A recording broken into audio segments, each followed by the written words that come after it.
Mark Zuckerberg, a journalist, was asking him a question about the news feed. And the journalist was asking him, why is this so important? And Zuckerberg said, a squirrel dying in your front yard may be more relevant to your interests right now than people dying in Africa. And I want to talk about what a web based on that idea of relevance might look like. So when I was growing up in a really rural area in Maine, the internet meant something very different to me. It meant a connection to the world. It meant something that would connect us all together. And I was sure that it was going to be great for democracy and for our society. But there's this kind of shift in how information is flowing online. And it's invisible.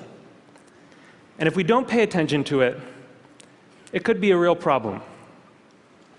So I first noticed this in a place I spend a lot of time, my Facebook page.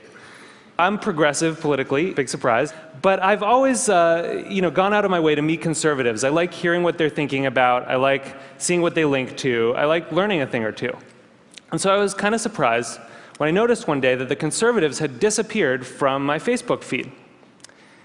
And what it turned out was going on was that Facebook was looking at which links I clicked on. And it was noticing that actually I was clicking more on my liberal friends' links than on my conservative friends' links.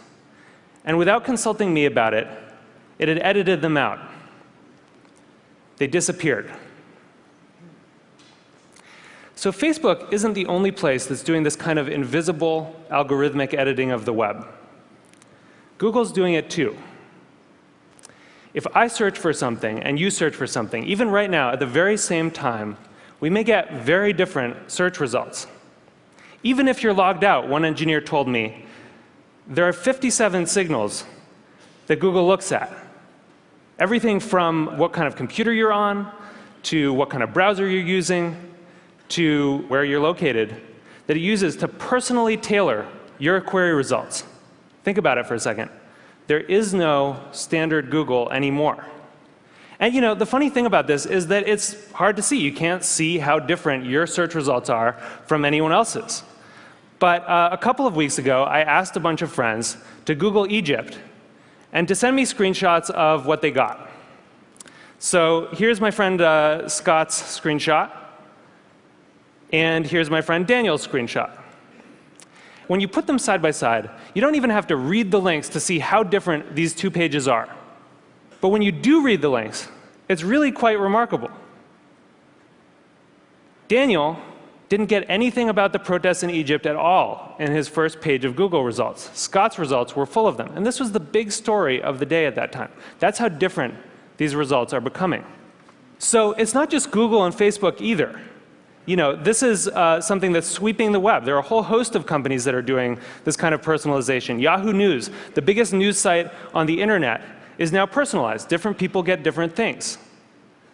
Huffington Post, Washington Post, New York Times, all flirting with personalization in various ways.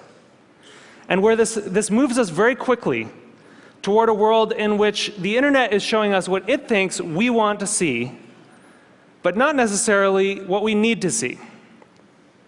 As Eric Schmidt said, it'll be very hard for people to watch or consume something that has not, in some sense, been tailored for them. So I do think this is a problem.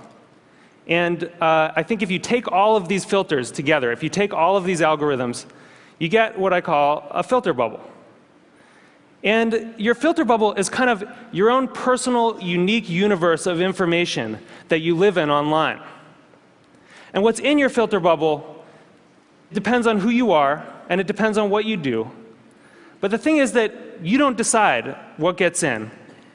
And more importantly, you don't actually see what gets edited out. So one of the problems with the filter bubble was discovered by some researchers at Netflix.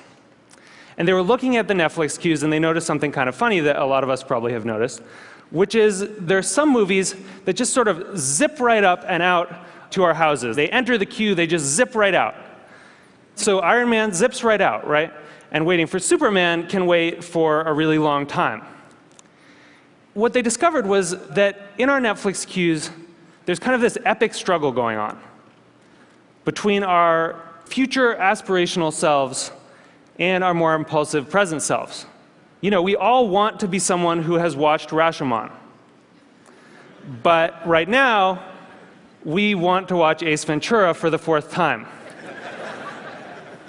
So the best editing gives us a bit of both. It gives us a little bit of Justin Bieber and a little bit of Afghanistan. It gives us some information vegetables. It gives us some information dessert. And the challenge with these kind of algorithmic filters, these personalized filters, is that because they're mainly looking at what you click on first, you know, it can throw off that balance. And instead of a balanced information diet, you can end up surrounded by information junk food. So what this suggests is actually that we may have the story about the internet wrong. In a broadcast society, you know, this is how the founding mythology goes, right? In a broadcast society, there were these gatekeepers, the editors, and they controlled the flows of information. And along came the internet, and it swept them out of the way, and it allowed all of us to connect together, and it was awesome. But that's not actually what's happening right now. What we're seeing is more of a passing of the torch from human gatekeepers to algorithmic ones. And the thing is that the algorithms don't yet have the kind of embedded ethics that the editors did. So if algorithms are going to curate the world for us, if they're going to decide what we get to see and what we don't get to see, then we need to make sure that they're not just keyed to relevance. We need to make sure that they also show us things that are uncomfortable or challenging or important. This is what TED does, right? Other points of view. And the thing is, we've actually kind of been here before as a society. In 1915, it's not like newspapers were sweating a lot about their civic responsibilities. Then people kind of noticed that they were doing something really important. That in fact, you couldn't have a functioning democracy if citizens didn't get a good flow of information. That the newspapers were critical because they were acting as the filter, and that journalistic ethics developed. It wasn't perfect, but it got us through the last century.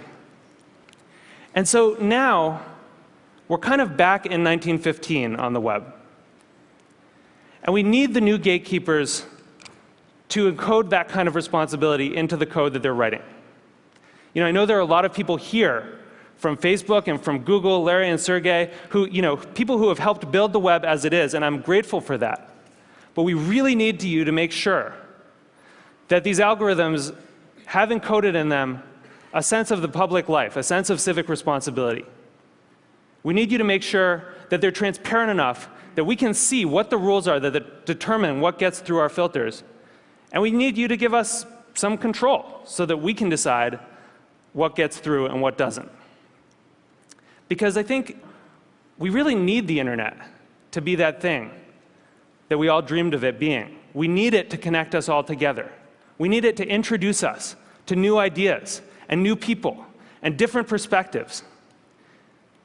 And it's not going to do that if it leaves us all isolated in a web of one. Thank you.